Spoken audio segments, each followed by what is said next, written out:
आज की इस वीडियो में हम बिजनेस स्टडी का 6th चैप्टर शुरू करेंगे जो कि हमारे पास है स्टाफिंग। स्टाफिंग से पहले हम प्लानिंग और ऑर्गेनाइजिंग कर चुके हैं।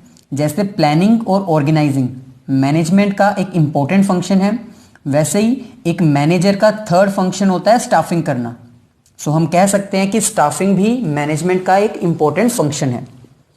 इस वीडियो में हम स्टाफिंग का मीनिंग अंडरस्टैंड करेंगे कि आखिरकार स्टाफिंग होती क्या है। फिर हम स्टाफिंग का प्रोसेस देखेंगे कि अगर आपको अपनी ऑर्गेनाइजेशन के लिए या अपने बिजनेस के लिए स्टाफिंग करनी है तो क्या प्रोसेस फॉलो किया जाए।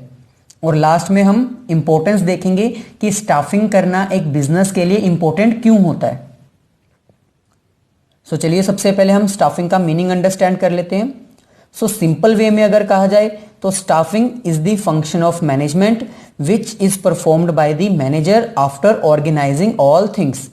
ये सिंपल लैंग्वेज में अगर हम कहें तो स्टाफिंग मैनेजमेंट का एक इंपॉर्टेंट फंक्शन है जो कि मैनेजर परफॉर्म करता है। कब परफॉर्म करता है? आफ्टर ऑर्गेनाइजिंग ऑल थिंग्स, सभी चीजें अरेंज करने के बाद, सभी थिंग्स अरेंज करने के बाद, मतलब सभी थिंग्स ऑर्गेनाइज करने के बाद। इसका मतलब स्टाफिंग एक ऐसा फंक्शन है जो प्लानिंग और ऑर्गेनाइजिंग फंक्शन परफॉर्म करने के बाद एक मैनेजर परफॉर्म करता है। इसका मतलब अगर आपको स्टाफिंग समझनी है तो आपको प्लानिंग और ऑर्गेनाइजिंग अच्छी तरह आनी चाहिए। अगर आपने प्लानिंग और ऑर्गेनाइजिंग का चैप्टर नहीं समझा है या उसकी वीडियो नहीं देखी है तो उसका लिंक मैंने डिस्क्रिप्शन में दिया हुआ है, आप उसको जाकर देख लीजिए। स्टाफिंग एग्जैक्ट मीनिंग में क्या होती है उसको अंडरस्टैंड करने के लिए सबसे पहले हम प्लानिंग देखते हैं कि प्लानिंग क्या होती है। प्लानिंग में हमने किया था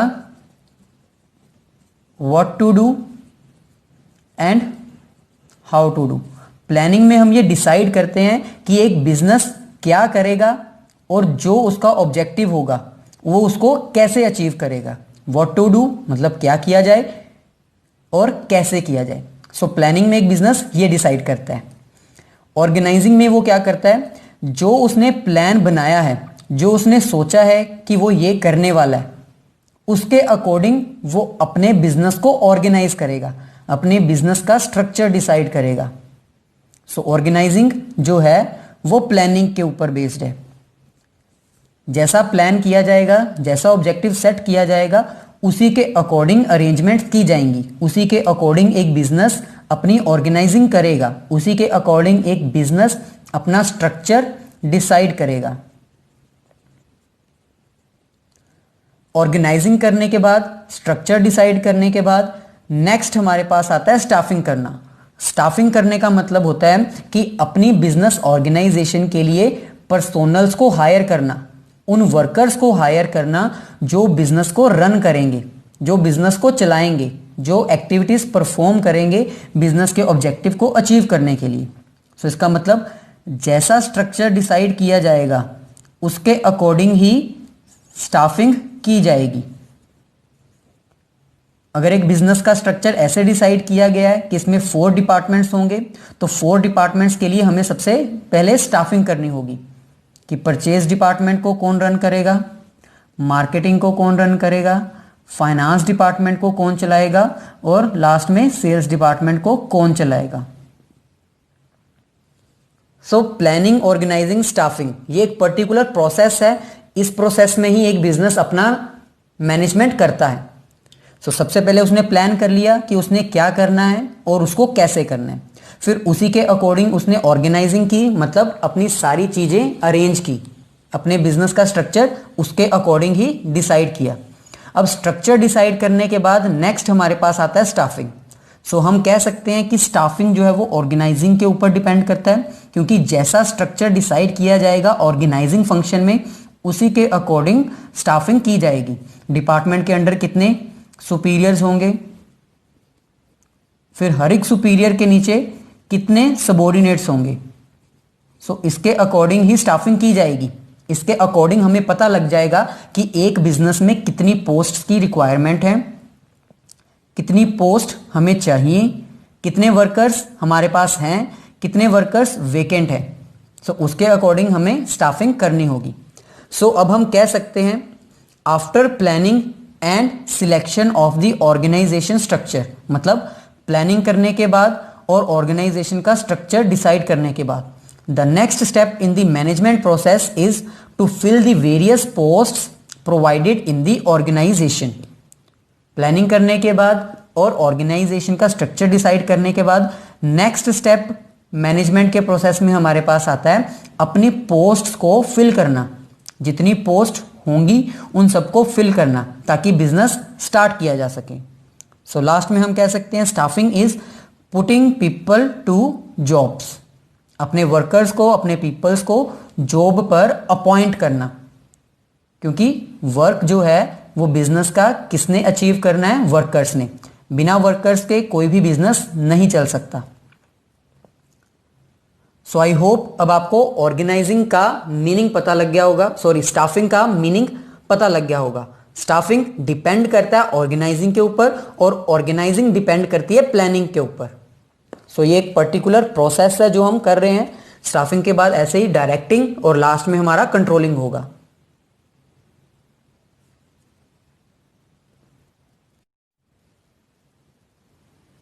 स्टाफिंग चैप्टर का वेरी इंपॉर्टेंट टॉपिक और ऐसा टॉपिक जो आपको फाइनल पेपर्स में पूछा जा सकता है वो है staffing process.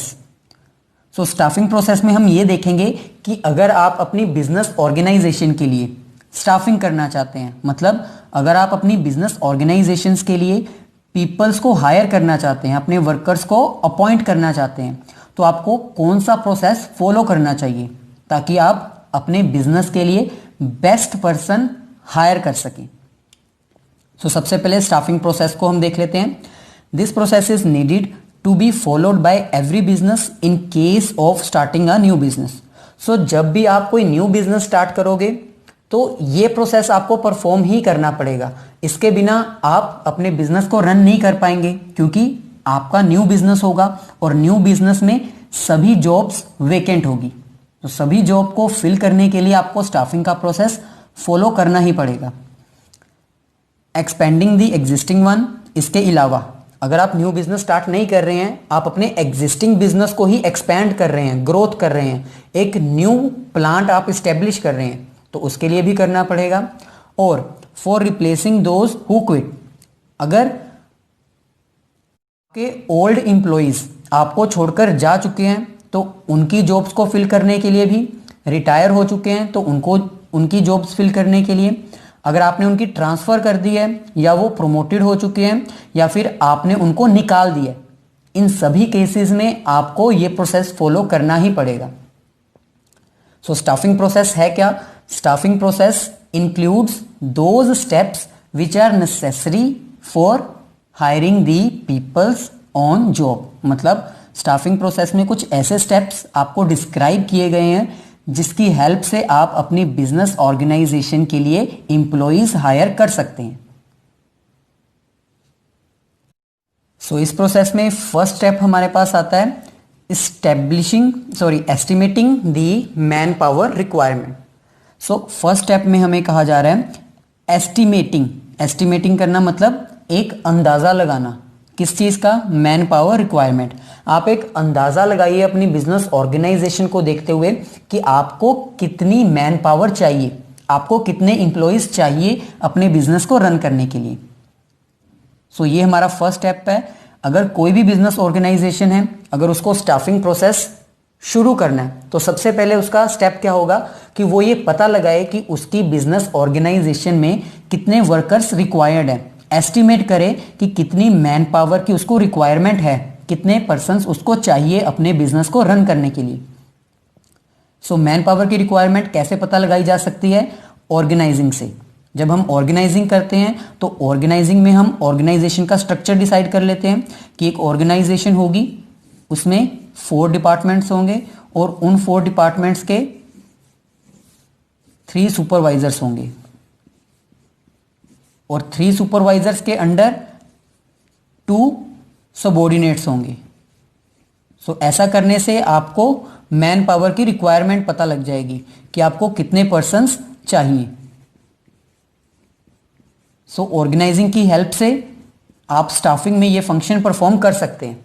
So first step बहुत ही इजी है, इसमें आपको सिर्फ इतना पता लगाना है कि आपको अपनी बिजनेस रन करने के लिए कितने मैन पावर की रिक्वायरमेंट है।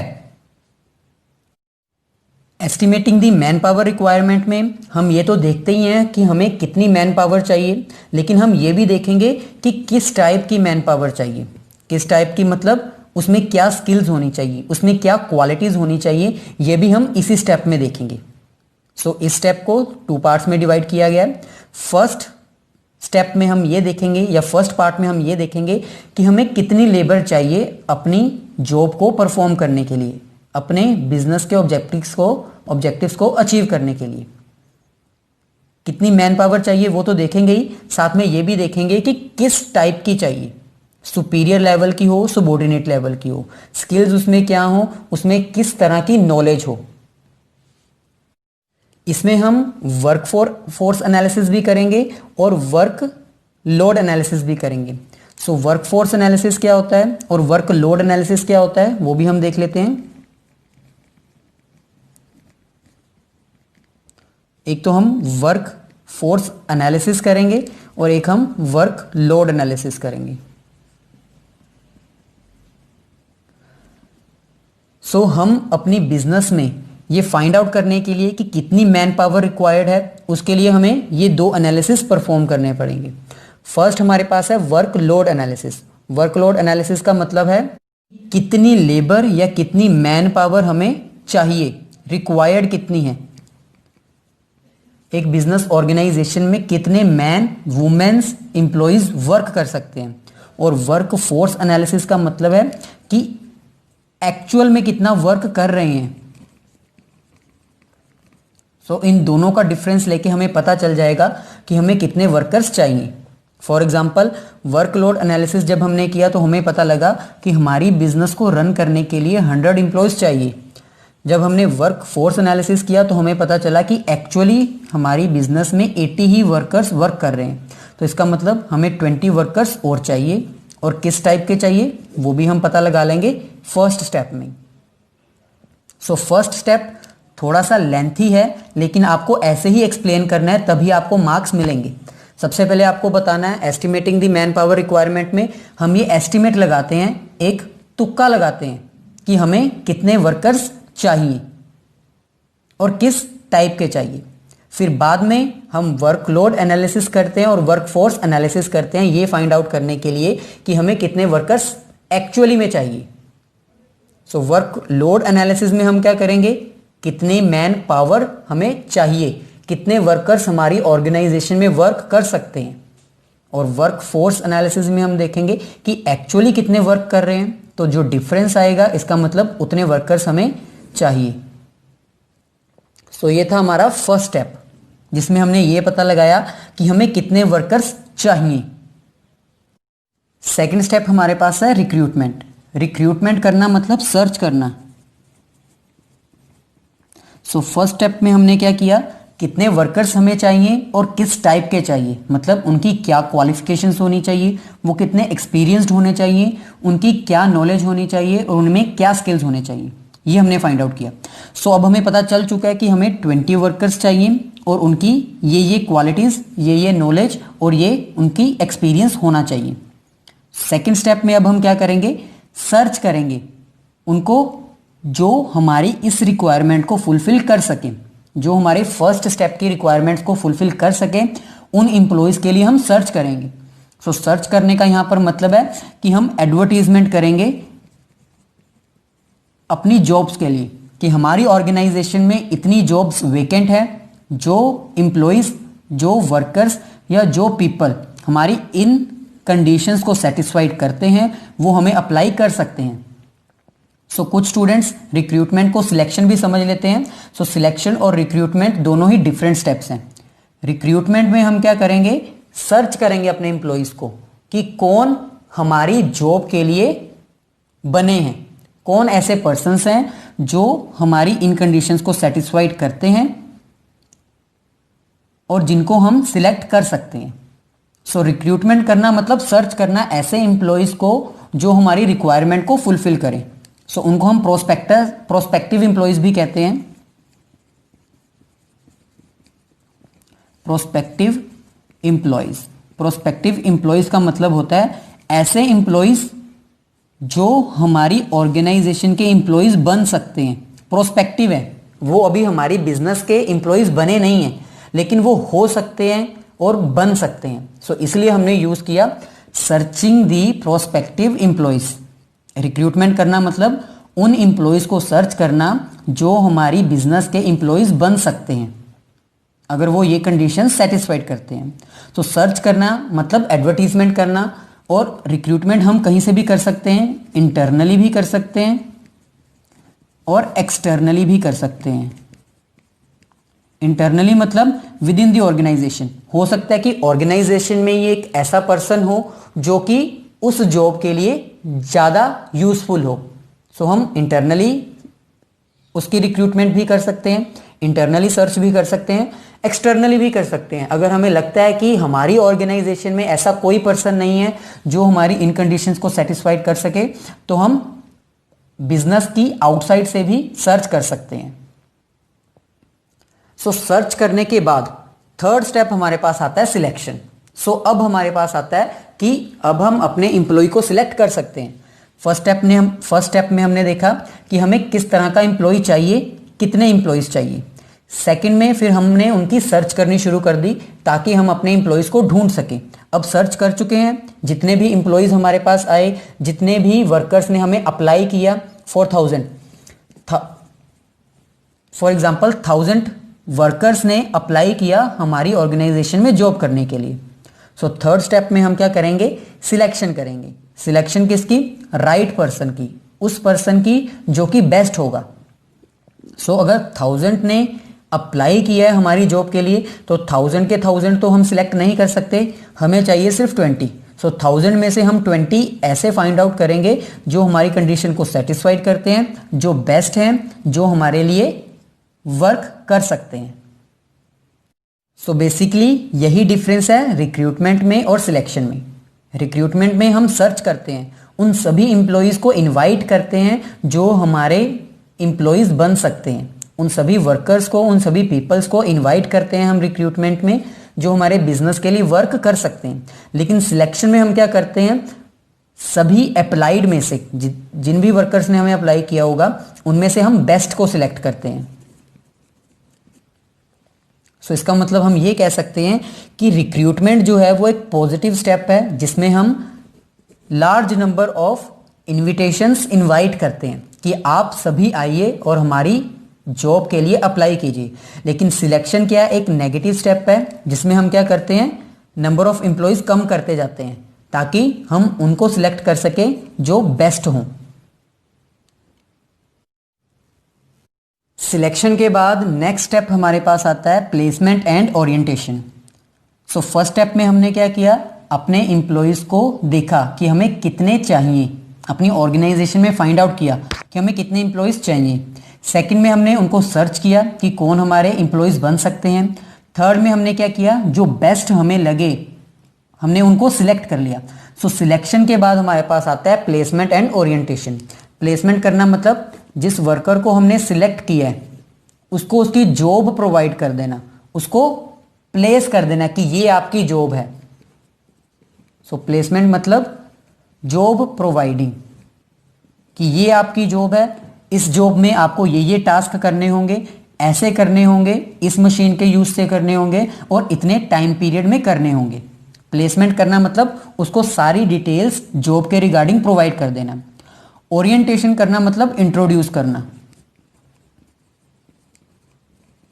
सो क्योंकि हमने अपनी बिजनेस ऑर्गेनाइजेशन के लिए एक न्यू एम्प्लॉय हायर किया है, तो ये वेरी इंपॉर्टेंट स्टेप है कि हम उस न्यू एम्प्लॉय को बाकी जो ऑलरेडी एग्जिस्टिंग एम्प्लॉयज हैं उनके साथ फेमिलियराइज्ड करवाएं, उनके साथ इंट्रोड्यूस करवाएं, उनके साथ उनकी पहचान करवाएं, ताकि उनको भी पता लग सके कि कोई न्यू एम्प्लॉय आया है और वो ये टास्क परफॉर्म करेगा। सो क्योंकि हर एक एम्प्लॉय को उसकी नीड हो सकती है, सो इसलिए इंट्रोड्यूस करवाना, ओरिएंटेशन करवाना बहुत ही इंपॉर्टेंट स्टेप है स्टाफिंग में। सिर्फ एम्प्लॉय के साथ फेमिलियराइज करवाना नहीं, इसके साथ रूल्स एंड रेगुलेशंस को भी बताना। हम उस न्यू एम्प्लॉय को अपने रूल्स एंड रेगुलेशंस बताएंगे कि हमारी बिजनेस ऑर्गेनाइजेशन के ये रूल्स एंड ये रेगुलेशंस है, अगर इनको वायोलेट करोगे तो ये चार्ज आपसे लिया जाएगा। सो सिलेक्शन करने के बाद उसको जॉब प्रोवाइड कर दी, उसको इंट्रोड्यूस भी कर दिया बाकी इंप्लॉइज के साथ और रूल्स एंड रेगुलेशंस के साथ भी। लास्ट स्टेप हमारे पास आता है ट्रेनिंग एंड डेवलपमेंट। सो जब हमने न्यू एम्प्लॉय को हायर किया, उसको सिलेक्ट कर लिया, प्लेसमेंट कर दी, उसकी ओरिएंटेशन कर दी, नेक्स्ट स्टेप उसको ट्रेंड करना और डेवलपमेंट करना, क्योंकि एक एम्प्लॉय बिजनेस का इंपॉर्टेंट एसेट है, क्योंकि एक एम्प्लॉय बिजनेस की एक इंपॉर्टेंट एसेट है, इसलिए ये इंपॉर्टेंट है कि हम उसको ट्रेनिंग प्रोवाइड करें time to time.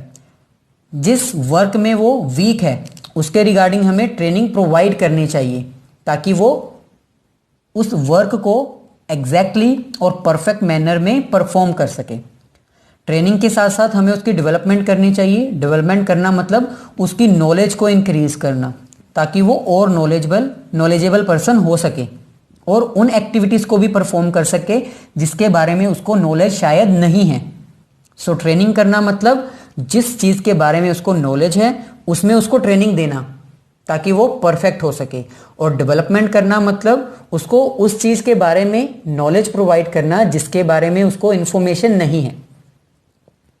So training देना और डेवलपमेंट करना भी स्टाफिंग का ही प्रोसेस है। सो ये था हमारे पास प्रॉपर स्टाफिंग का प्रोसेस, जिसमें हमने स्टेप वाइज ही अंडरस्टैंड किया कि अगर आप बिजनेस के लिए कोई न्यू एम्प्लॉय हायर करना चाहते हैं तो आपको क्या क्या करना पड़ेगा। सो एक बार फिर से हम इसको डिस्क्राइब कर देते हैं। फर्स्ट स्टेप हमने देखा था estimating the man power requirement.